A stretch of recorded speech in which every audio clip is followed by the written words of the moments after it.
And one. Hi there, I'm Dani Henderson. Welcome to my beautiful channel. Before I get to my guest today, I want to tell you that tomorrow on Elena Danan's channel, we are hosting the children of Uganda again. These are children that I've worked with for the last 5 years, and we are looking at helping them build their school of their dreams, feed them 2 meals a day. So look forward to that one on February the 14th on Elena Danan's channel on YouTube. But today, let me introduce you to my friend Mariska in Costa Rica. Hello, Mariska. Hello, dearest Dani. Hello. Hi, darling. For you guys out there viewing, the other day I hosted Mariska and her husband Mathis on my channel. And any one of you out there who's stressed, anyone who's like, I don't have money for a sound bath, there's a free one on my channel, everybody. And Mariska and Mathis just play ancient instruments. Go there, Dani Henderson on YouTube, plug in your headphones, lay down and listen to the monochord and the rav and the gong and the crystal bowls. So beautiful. But today, Mariska is going to share her spiritual journey, as many of you have had and are on, and also her NDE, also known as a near-death experience. Mariska, how are you, my love? And let's just so good. Oh, good, darling. Let's get into your near-death experience, or wherever you'd like to start. I just want to say what a lovely way to spend Valentine's tomorrow with the kids. It's a Yes. perfect way to spend Valentine's. There's not a better way to lift your love vibrations than around children. So we will be there. Thank you. That's so nice. I know. And for people as well, like me, Nelly, no dates. Okay. Boo. Boo to Valentine's. I was actually looking for my fart gun. Boo to Valentine's. That's what I need to go, whatever, Trevor. If you haven't got a date like me, so what? Let's just eat more chocolate. Let's just go for more of a run. Let's just have some fun. Who cares about Valentine? But you're right, spending it with children. Oh yeah, beautiful, beautiful. Well, thank you, Dani, for having me on. It's exciting and nerve-wracking at the same time, as I've never fully shared my story. I've only ever fully shared my story with my husband, Mathis. And I never talked about things because I was always super nervous about being shunned, or even worse, being hospitalized. Because when I was growing up, it literally did happen to me, to a friend of mine, where they experienced some things, and he was then hospitalized, and he came out and he was chipped. And I was like, shit, like, whoa, there's some really big, heavy stuff going on. And it's maybe not safe for me to speak out. So, but I've always been told by my guides that there will come such a time for me to be able to share my story, and it would be safe and it would be needed because it would help encourage others. And for such a time as this, here we are. So thank you, Dani. Thank you for your platform. Thank you for being you. And thank you for helping us all raise our frequencies and moving humanity forward. Thank you. Oh, darling. Well, thank you for being you, Mariska. You guys do so much for families. You do family retreats. You do your beautiful, percussion, your instruments that really soothe the soul. I mean, gosh, come on, girl. It's a two-way street here. My platform is for all of us to be joyful and to share our gifts, definitely. But girl, I'm not going to let you take another breath without you saying, a friend of yours, a boy you knew, got hospitalized and then got chipped. You got to go back to that just briefly. What do you mean? So I think I would have been around 18, and a friend of mine had some major issues, mental health issues, and he smoked a fair bit of marijuana and some other substances. I personally don't think that was the main cause of his episodes.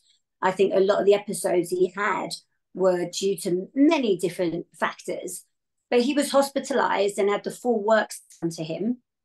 He had shock treatment and everything. And he came out and he said to me, he wasn't telling everyone because he was scared, but we'd already had really deep conversations and spiritual conscious conversations for quite a number of years. So he knew he was safe with me and he was held. And he said, listen, like one day I woke up, I had an episode, and then they took me into the room wherever they they would take you to do the experiments and stuff on him. And he said, I came out and I had a slit behind my ear. And since then, I pick up on different frequencies. He said, sometimes I could hear things going on in airports, like traffic control.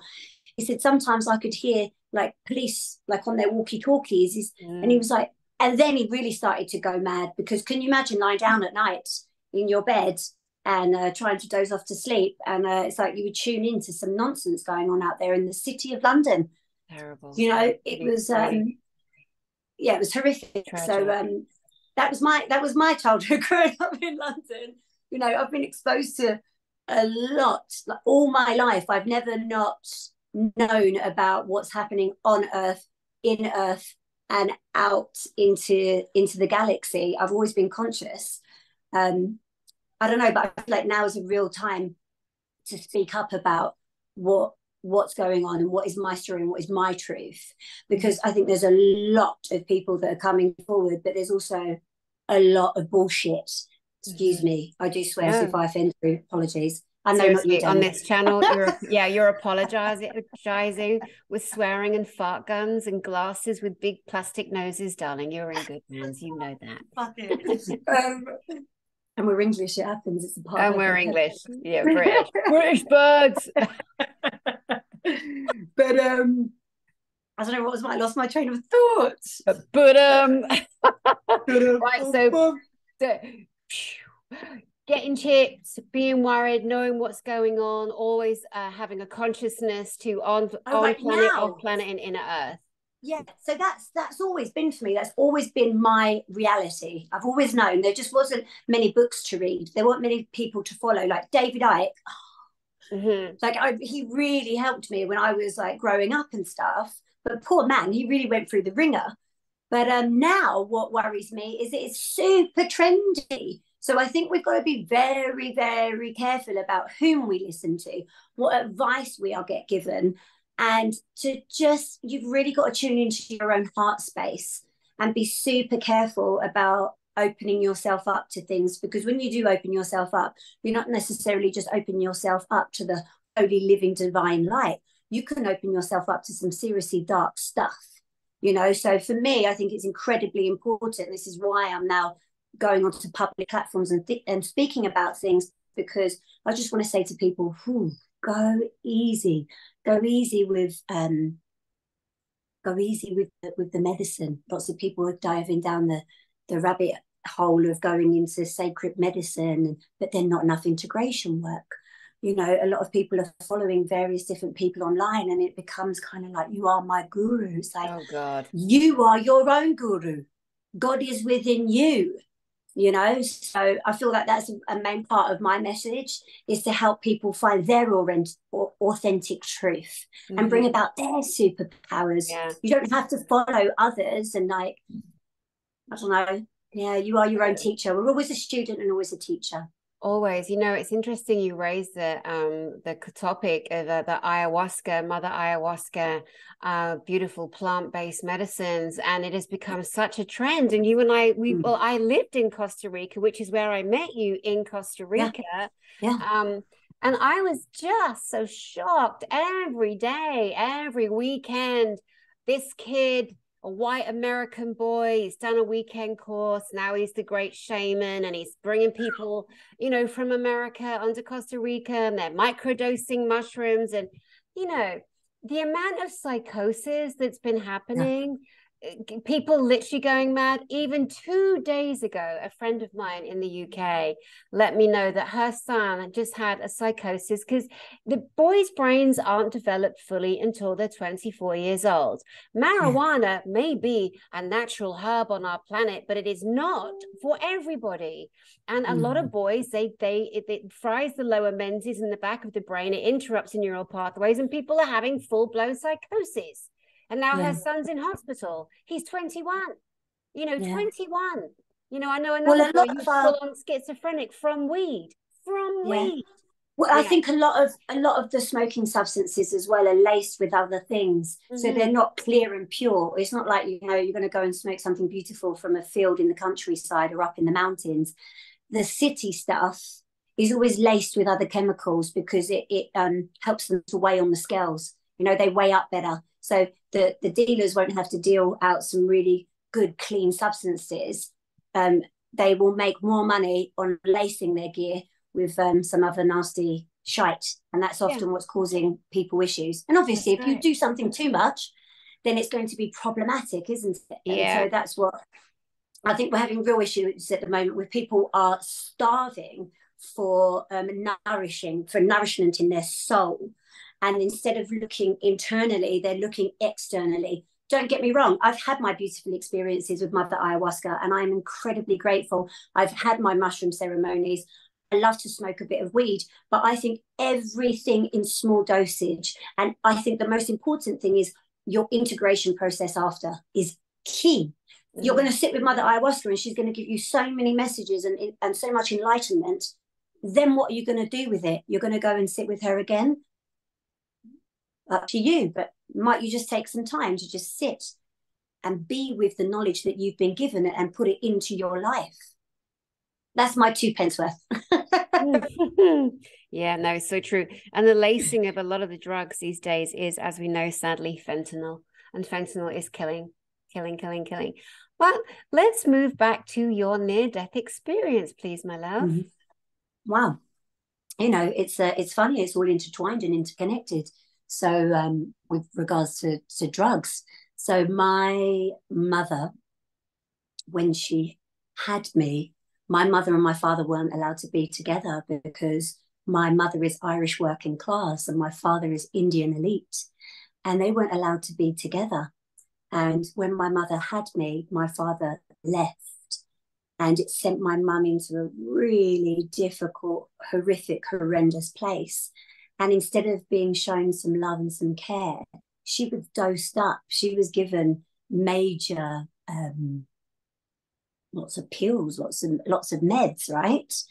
And she was actually hospitalized. So I bounced around for the first few years of my life. I was just bouncing around from place to place. And I remember being 1 year old and remember being like, where's my mum? Where's my mum? I want to be with my mum.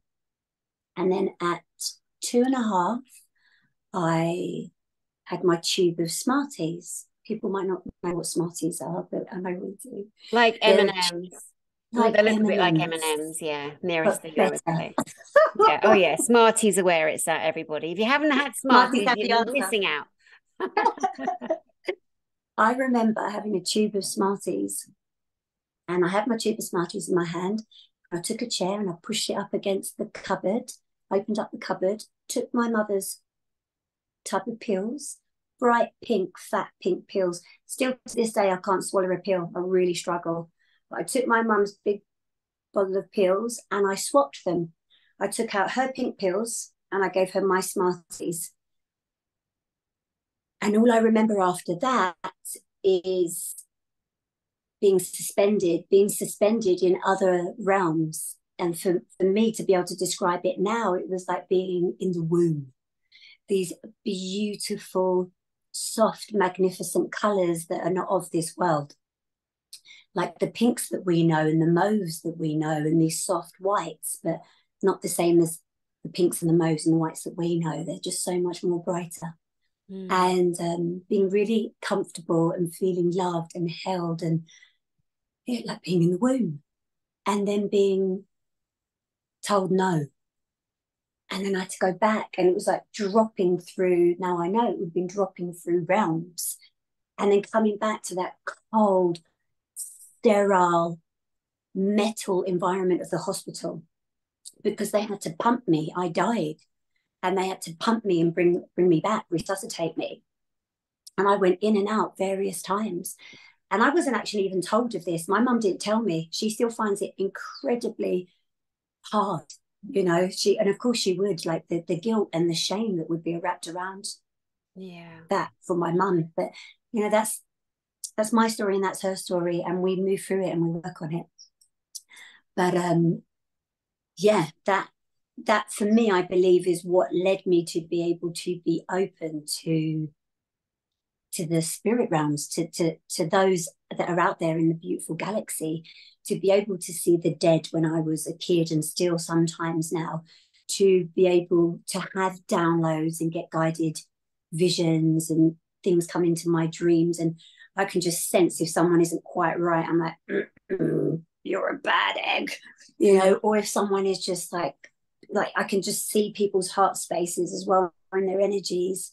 So I'm really incredibly blessed that blessing came from horrific trauma still for myself and for my mother and for my father. You know, the guilt that they both have from that is it's hard to bear.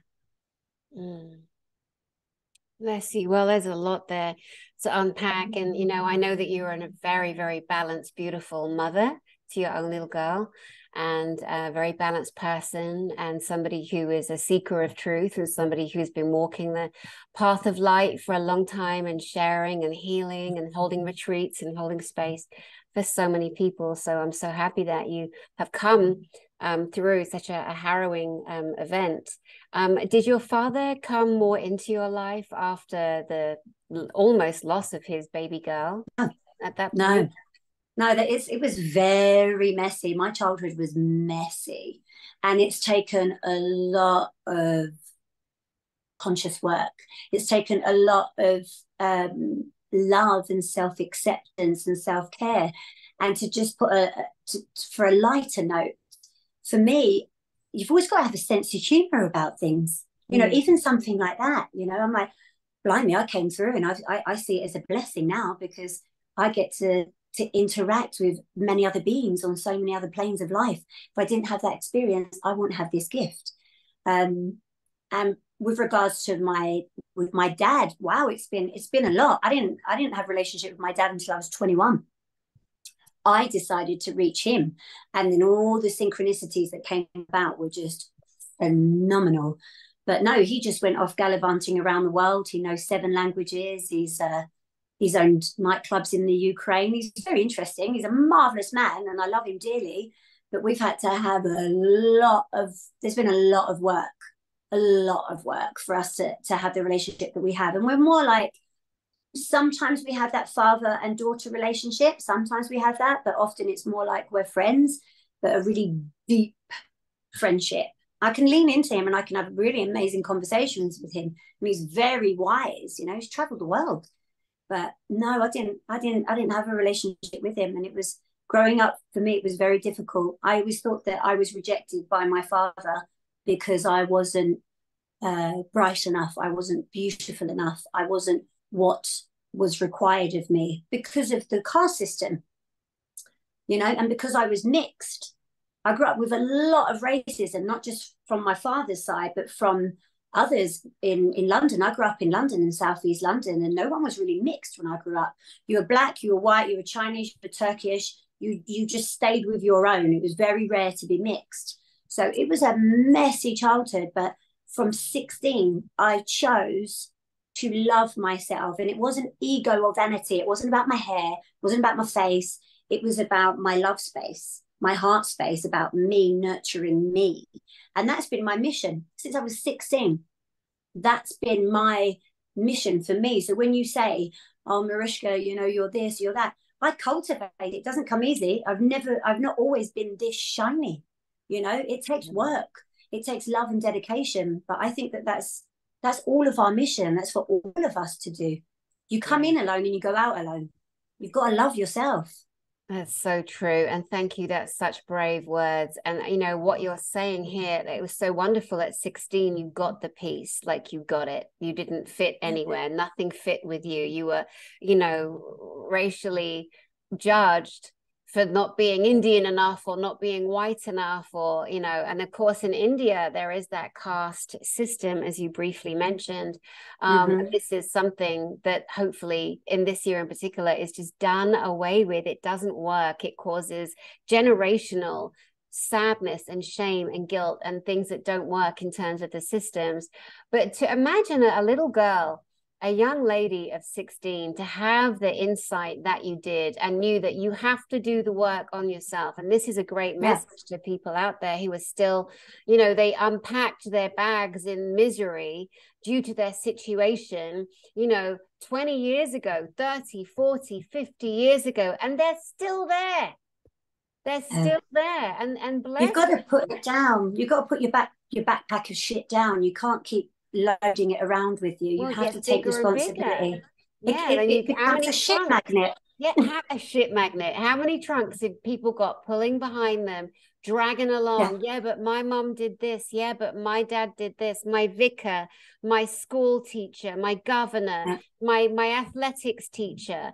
All these dreadful adults who've just screwed up yeah. millions of children's lives. And yet at 16, something in you was born out of pain and suffering. There must have been more than one moment, but was there a particular moment where something in you decided, I'm going to choose to stop suffering? Yeah, like definitely, without a doubt. I had a really, really beautiful friend of mine. His name was Lee Pitts, and he actually died a hero. But when I was growing up with Lee, oof, when I Oh, was growing up with Lee, his mum had breast cancer, and it was so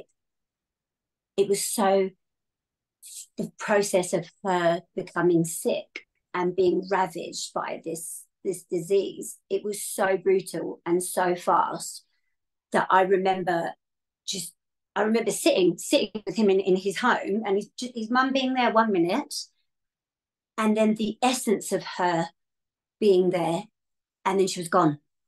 So that kind of, she's there, she was being hospitalized, being treated, we could still smell her in the atmosphere, and still she was still with us, and then she was gone, out of the blue, gone. It was so fast. And I remember buying him a plant and saying to him, like, about nurturing that plant. He's got to nurture that plant, because that's like himself. Now that his mum's gone, and he was by himself, it was him and his brother. And he was like 18. And I was saying to him, you got to nurture this plant like you're nurturing yourself. You got to do like your heart, keep your heart open, keep your heart open. And I remember clear as day having a conversation with myself, there is so much more to life than this. This planet Earth is absolutely beautiful. But for me, I was like, there has to be more to life than this. It cannot be about all of this suffering and all of this pain and all of this uncertainty and all of this chaos and all of these secrets. There's a lot of secrecy. And I was like, no, I'm done with it. I'm not having it. And I decided to go on another path. I mean, my family thought I was an absolute nutter. They were like, what? I really want to swear, but I'm going to try not to. What is going on with you, Mariska? Because I went down like a real spiritual, deep path. I went and sat with the Buddhists. I went to Christianity. I was off. I was out there. All the girls were interested in boys. I was like, no. I was sat at home reading the Bible. And they were like, are you a lesbian? I was like, no, it didn't interest me. It just didn't interest me. I wasn't interested in what all the other young people were interested in at that point, and exploring that. I just didn't. I'd have other work to do. wow. Mariska, this is such a Yeah. beautiful story. I know the internet, your side's a little bit dodgy right now. Let's see if we can turn up your volume and lean more into the mic area, just so we don't lose you. Come forward. Yeah, just speak a bit clearer, because I can see your internet's starting to wobble there. Bloody Costa Rica and the bloody internet. It's bloody shit. That's what happens in the jungle, guys. I am sorry if it's irritating you that my internet's going out and my voice is wobbling. My apologies. Is that a bit better, Dani, if I come forward like that? Just speak more into the mic. And darling, it's not annoying. It's wonderful to have you. Just wonderful. a tad. Oh yeah, but like if someone's voice goes in and out, you're like, for fuck's sake, I can't hear her. Fuck's sake. Oh, bless. So this boy, you're nurturing this beautiful young man whose mother's just passed, and then that was an awakening for you to decide that you are going to stop suffering. Yeah, I mean, like so before that, I had lots of encounters with other beings. I didn't really hang out with kids when I was growing up. I didn't. I liked to hang out with the elderly. I would go with my mum. My mum would look after the elderly, and I loved hanging out with them because they would talk to me about really wonderful, weird, marvelous stuff. And I loved animals. So I was quite a little quirky one. But because what was going on, I was interacting with other beings. I was interacting with the dead. I was interacting with angels. I was interacting with literally other light beings. I didn't care for this world so much. And I remember, Dani, when I was 12 years old, we was a girls' brigade. I don't know how else would we call that? Like I don't know, like a kid. It's like a kids' camp, girls' brigade. Yeah, like Girl Guides or Brownies or something like that. Exactly. Yeah. And they were all baking or something, and I was like, oh, I wasn't that interested. So I charged off and I went into the temple. And I was sat, it would have been like a church temple or something. And I sat in there, and like I always would, that would be my thing. I would love to go into nature or be into various different temples and just sit and pray and meditate or just be. Even at, I remember from 8, 9, 10, 11, 12, that's what I wanted to do. I was 12 years old. And I got this vision of a war. There was a war going on, but there was no bloodshed, and it was silence. And I was like, well, what's this about? Like, even at 12, we know, right? We know what war looks like because we're so programmed that we know. And so I was questioning it. I was like, I don't understand and I don't get it. I don't get this one. What is it? And over the years, it just...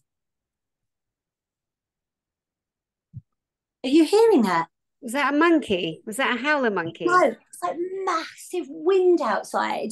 Massive wind. Oh. Like it's odd. So sorry if it interferes, but there's something coming through. Yeah. You better be good, or if not, off you go. So as I was growing up, this message and this vision kept coming through. It was one of those that just kept coming. And as I grew up, it kept saying to me the message, and the people, the beings that kept delivering it to me, they were like, you are going to be a frontliner of a war. And I was like, okay, well, what sort of war is it? Because there's no bloodshed and it's silent. I don't understand it. I don't get it. And they were like, don't worry. There'll be such a time. You'll get it. You'll have all the knowledge. You'll have everything you need.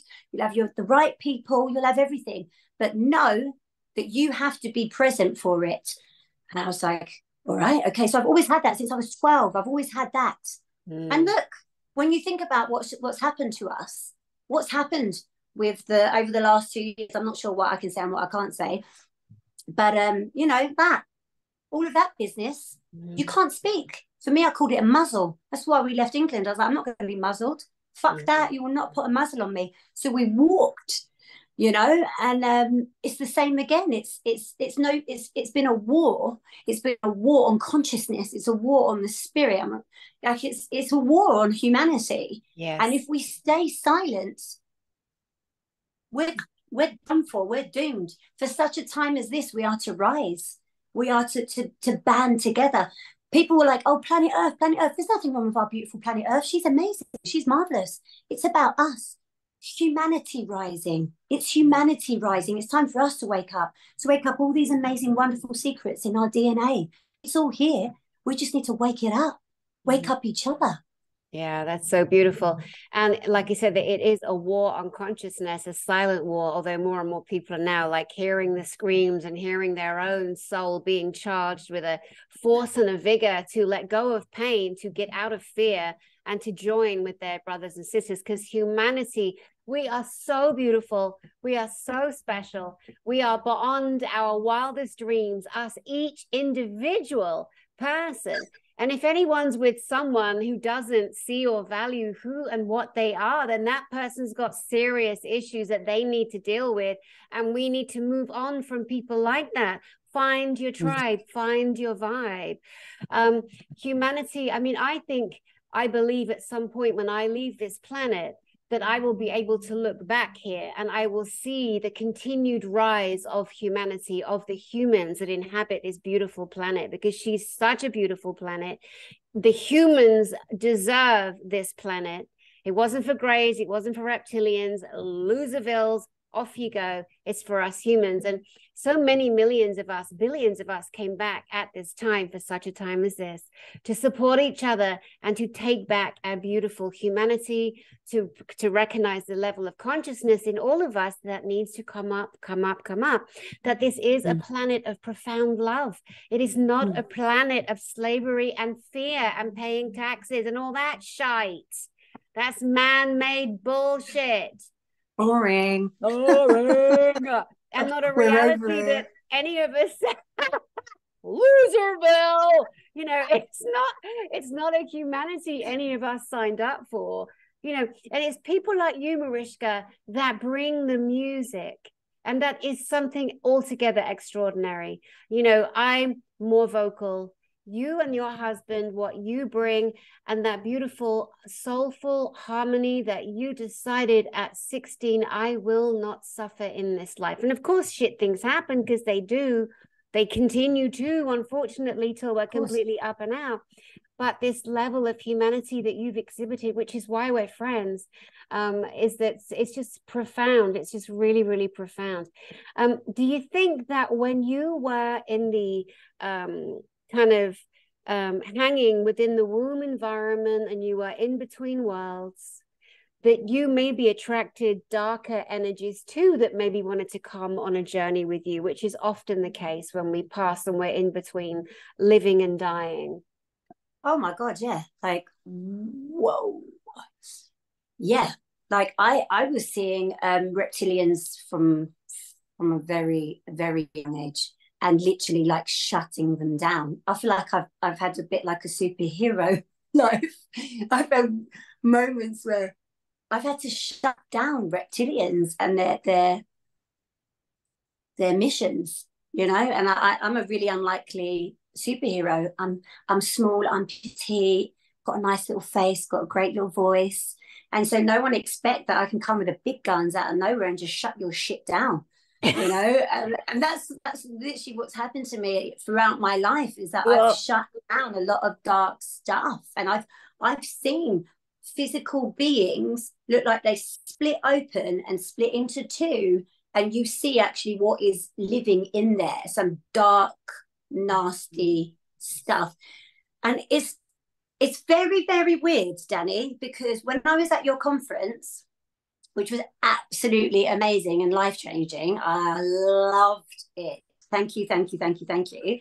But we had a nut job there, and I once again was put into a position where I had to be like, dude, you need to go, because you're causing issues and you're already not allowed to be here. And then me and another sorted it out. And he's a really unlikely character as well, because we were both super small. I have to speak to this. I have to definitely. Thank you. Okay, so at our beautiful Galactic Inspiration Informers Conference, Mariska came from Costa Rica, and our friend Trevor Grassi also came. And it was the night the conference ended, and like I just could not sleep. I was just on such a high, and so I was hanging out by the fire pit, and everybody else had gone to bed, and it was like silly o'clock, 4 or 5 in the morning, and we were sitting, hanging, and we had such a beautiful guzzling champagne, I might add, Dani. Right. That's why we were able to make it through, because we were just we were drinking champagne. We were in celebratory mood, darling. And it was perfectly deserved on all levels. Absolutely. Well, I am a big, tall woman. Like, I'm 5'8" and I had heels on. So I'm like pushing 6'1", easy, right? You are this little tiny, dainty ballerina, 5 foot nothing. And Trevor Grassi, you know, is a very... We're about the same height. Yeah, I could blow him over in a gust of wind. You know what I mean? I love him. This demonized adult thing that was so infested with all kinds of layers of delusion and I don't know, possession, totally deluded as to his abilities as an ET or whatever, was coming physically for me. And it was the most incredible thing that you and Trevor, it was just so, it was orchestrated but non-verbally. You just stepped in front of this being, this thing, and you guided it away from me. up against a wall. And I remember looking, thinking, these are two of the smallest people at the event. We had a 2-year-old there. I mean, seriously, you guys are weeny. But the force and the power in you guys, that just, and it was frightening. It was a scary moment for me. It was just absolutely mind-blowing. So yes, you do. You girl, you're a little pocket rocket, you are. I will say as well, because this story I haven't shared yet, at our conference, that night we stayed up and it was like 6:30 in the morning, and I suddenly see Alex Collier and Michael Saller coming out the hotel, and they're going to the restaurant, and I'm like, oh no, they're going to see me, they're going to know. So I went running up to them and I threw my arms and I kissed and I hugged them and I said, I forgot to go to bed. It was wonderful. It was wonderful. And they held you so tight and everyone cried. We were all full of gratitude. And it was a wonderful, wonderful moment because you had worked so hard to get everyone there and everyone together. And you had had to go through a lot of hard stuff to get there. Like that little moron, I can't imagine he was your only one that you had to deal with. And so for you to get to celebrate with your people on grassroots level, that's what happened, wasn't it? We all had a whipping, I had a whipping, and we all had lots of champagne, and you did an all-nighter. It was shiny and rosy by the fire. And then you got to meet your crew and they were delighted that you got to have that, Dani. Yeah. And why not? Why can't we have the whole shebang? We can have everything. We can have it all. We can. I mean, I don't want to distract because this is about your story, etc. But a wonderful example at the conference where you literally brought out your sword of light and you were just this magnificent, gigantic energy in this teeny tiny physical package. And that's a lifetime lived in this life already, but clearly others, where you wield that power of positivity. You also come from an incredibly strong feminine mix of women. Can you share a bit about your background there, your ancestry? Yeah, so my mother is Irish, and in every line of the women, there's always one woman who comes forth with powers, with magic, with sorcery, with whatever you want to call it. And I'm one of them, and my mother's one of them, and I've come from one of 6. And I'm the only one of all my siblings who have got these giftings. And my little person, my little girl, she's got the giftings. And today I was talking to my mum and we were sharing about these giftings. And it's a beautiful thing. It's been really beautiful. And I feel really privileged and really, really blessed. But I was saying to my mum that it was actually when I was on an ayahuasca journey that Mother Ayahuasca showed me that so many of the women, my lineage, all the women that have come through, there's so many of us that were priestess, that we were witches, we were herbalists, we were healers. And so many of us had to keep our light really dim. We had to do everything in secrecy because we were literally burnt at the stake or we were ridiculed. So a lot of us just played very, very small. And all we did was just get the cobwebs out of the corners of our homes and carried on gathering bits and bobs and bags of things and creating these nests that we weren't actually that comfortable in. And I was talking to my mum about this today, about my journey with Mother Ayahuasca and how she'd shown me that this is a part of my lineage, that so many of my ancestors, they weren't allowed, they weren't able to play their part that they were really meant to play here on earth because of oppression. You know, they did what they could. They did what they could, but they couldn't have their full reign. They couldn't have the full glory. And I say, I'm done with that. I'm here to stand in my sovereignty and my majesty and show up for humanity in every way that I can. Yeah, and you do it so beautifully, and I am so proud to share you. I mean, I say to people honestly and openly, like, if I'm going to brag about one thing, it's the amazing people that I know that I call my friends, and so many people on my beautiful channel, they're actual real life friends, like in real life. You know, I think it's amazing, and like I get to share you and others, with your Yes. stories. And I know they're true because I know you and I spent so much special time with you. Yeah, my daughter knows you by name. She's like, "Hi, Dani." I know, She send I her know, messages and tell her stories about I her pet know, spiders. I know. The one today, Dani, there was a scorpion playing dead on my towel today. That was the message of today. I know, little girl. I was saying to Chris O'Connor, our friend, today earlier, that this little girl, her name is Gaia. Like, watch out, world. This kid is gonna, she has a mixture of, and she's got the French in there too after her daddy. Yes, So we see the yes. French rising, My definitely. my husband is a handsome, talented French man. He is. He is indeed. I know that we have a few minutes left here. I would love you to really share with us, like we mentioned Chris O'Connor. Chris O'Connor would say, when it comes to the demonics and the dark and the ones who were attracted by your light as a 2.5-year-old and wanted to come back through with you and would still try to penetrate your life, because that can happen and does happen. Yeah. Chris O'Connor would say, always send so much love to the dark because they literally cannot handle it. But how else might you advise people out there that feel there's energy around them? They're frightened, they're scared, they don't know what to do. How would you advise them to get rid of darkness around them, Mariska? First, can I speak to the dark? And I'd like to bring it back, please, to the conference, because I'd had an encounter with that man a few times over the conference. That guy we spoke about, he was just like in bits.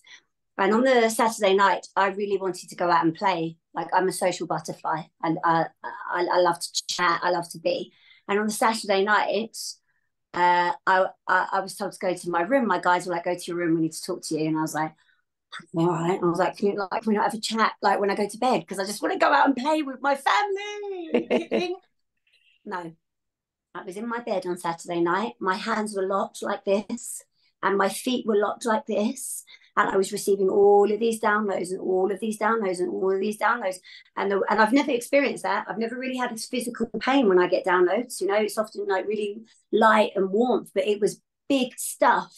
And the message that I was getting was that the only way to defeat the evil that has had hold over planet Earth and beyond, right? Because it's not just about planet Earth. We're all interconnected. The whole galaxy, all of the other beings, we're all interconnected. It's all one. We're all one. Don't get it twisted. We're one breath. We're one life force. The only way that we can defeat it is by showing compassion. Firstly, there's a very specific order about it. Showing compassion, showing forgiveness, and showing love. And I was like, fuck that shit. I'm not doing that. These evil bastards, they've done this, they've done that. Because I kept getting all of these visions about the things that's been going on planet Earth, and even stuff that I've just witnessed myself and going down the rabbit hole from a very young age. I was like, I'm not showing them compassion. I'm not showing them forgiveness. I'm not showing them love. I'm not having it. I am a warrior. And they were like, yeah, and you're needed on the front line. But there's no way that you can be on the front line without wearing a breastplate of righteousness, and that righteousness comes from being able to show compassion. And the love needs to come from a place of being authentic, and you have to ultimately show forgiveness, because if you show forgiveness, you're going to then set yourself free, and then you'll set others free. Because for me, the beings that have been holding us captive, they've been captive themselves. They didn't know themselves. They were taught to do things and to act out in certain ways towards us. So they didn't even know themselves what was going on. And we're all starting to shift and to wake up. And I'm sure we'll find a lot of beings on this planet who are like, sorry, I did this to you guys. I didn't really know what I was doing. And what we're going to do, just tell them no, not having it, knock them out. No, we have to say, okay, I'm going to show you compassion. I'm going to show you forgiveness. And then ultimately, I'm going to show you love. And it's something I'm really working on, Dani. Like right now, that's the main message that I got from the conference, was that compassion, forgiveness, and love for our enemies. And it's taking a lot for me. Every single day, I have to anchor this message into myself. I have to anchor this truth in, and I have to try and practice it. And what does that look like? What does that feel like to show those that have caused such harm and misery for eons, to show them compassion, forgiveness, and love. And I'm learning, you know, always a student, always a teacher. Exactly. Yeah. I learned that at the conference. Wow, I'm so glad. That's beautiful. You know, and very quickly to those watching, it doesn't mean you are not saying lie down and take the beatings. We are no longer lying down and taking beatings, but throwing love at something that doesn't understand love, it is so confusing, discombobulating, messes them up completely. They cannot be in that frequency or in range of it, and it removes them on. And there are those that will take advantage and tell you to turn the other cheek. I do not turn the other cheek. No. You want to show me if you can be aggressive, I'll slap you. And then we'll have a conversation. Yeah, because those teachings, with those wrong teachings, those religious teachings, they are so wrong. They have got us into the position that we're in. But people like you, my love, wow, you are such a warrior, a beautiful healer, a soulful harmonic resonance that we are so grateful to have. Now, I want to hand over to you, darling, for final words. What would you like to say to our audience here? Thank you. Thank you for being with Dani and I. Thank you for listening. And I ask if anything resonates with you, feel free to get in touch. I do coach, I do one-to-ones, we do retreats. My husband and I hold amazing wellness experiences. They're beautiful. We had an elderly gentleman come to one of our ceremonies yesterday, and he asked if he could close the ceremony with a piece of poetry, and it had me in floods of tears. And then at the end we exchanged, and he said that was absolutely exquisite. It was one of the most beautiful things he had experienced. And for me, I feel that it's all about exchanges. It's all about love exchanges. So thank you. Thank you, Dani. Thank you for all of you listening. And I wish you well, and trust in love and trust in yourself, because it's all we've got. Oh, Mariska, that's so beautiful. And guys, guess what? Mariska and Mathis will be at our conference. They will be in the vendor room. They will be bringing their beautiful ancient instruments, so you can lay down and get a sound bath and just enjoy so much soul healing with this beautiful woman, Mariska. I'm so excited, so honored that you guys agreed. And I'm just so excited to imagine the different vendors. This year, I'm opening it all up completely. The whole of the conference facility, other than the main room. Not only are we doing a disco and a dinner on the Saturday night, which is an extra ticket, guys. You're all going to find out about it. Yeah, I know. So excited. But also the vendors. There's going to be the most incredible vendors with the most beautiful healing technology, healing methods, equipment, you know, crystal, magnetic, light, laser, high frequency, that you could imagine there. So it's going to be quite the event. So guys, between now and then, feel free to connect with Mariska. Her details are right underneath this video, right underneath. And look up on my channel, Dani Henderson, Quirky Zen. Quirky Zen is Mathis and Mariska's sound bathing, beautiful musical accompaniment, their earth retreats, their family retreats in Costa Rica, your one-to-one coaching, you're a gift. And then you'll get to meet her physically in person in October 20th, 21st, and 22nd of 2023 at the next Galactic and Spiritual Informers Connection. Until then, Mariska, I love you. Thank you for playing with me on my channel. And to you, beautiful guys out there, lots of love. Love you so much. See you all soon. Mwah.